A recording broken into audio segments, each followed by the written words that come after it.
অলপ দিন আগতে যোৰহাটত গৈ মই লোকসভা নিৰ্বাচন খেলি আহিলো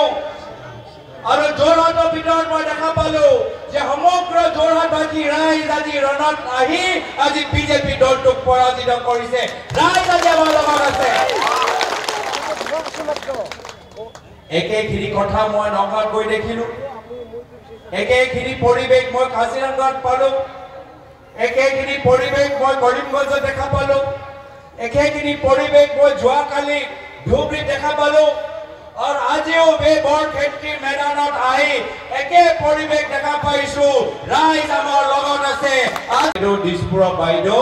য'তে তেওঁলোকৰ চকু পৰে তাতে সেই মাটিটো কিনি লয় যদি কাৰোবাৰ ঘৰৰ ওপৰত কাৰোবাৰ স্কুলৰ ওপৰত কাৰোবাৰ ফেক্টৰীৰ ওপৰত চকু পৰে সেই ফেক্টৰীটো লৈ লয়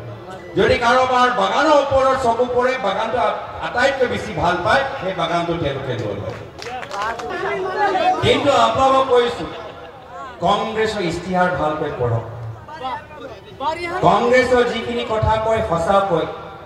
কংগ্ৰেছে মিছা কথা নকয় মোৰ পিতৃ প্ৰয়াত তৰুণ গগৈদেৱে কি কৈছিল মিছা ক'লে কি ডাল হ'ব এয়া হৈছে কংগ্ৰেছ আমি ভুৱা প্ৰতিশ্ৰুতি নিদিওঁ আমি ৰাইজক বিশ্বাস কথা নকৰোঁ আমি সঁচা কথা কওঁ স্পষ্টভাৱে আমি কওঁ যি কৰিব পাৰোঁ কৰিম আৰু যি কৰিব নোৱাৰোঁ আমি স্পষ্টভাৱে মুখখনত কওঁ আমি নোৱাৰোঁ কিন্তু আমি ৰাইজক মিছালে কথা নকওঁ মই সেইকাৰণে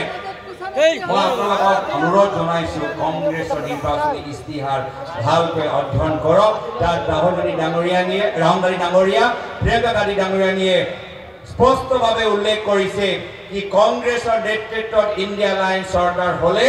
ভাৰতৰ প্ৰত্যেক দুখীয়া ঘৰৰ মহিলা 1 লাখ টকা পাব আৰু সেইটোৱে আপোনালোকক ক'বলৈ বিচাৰোঁ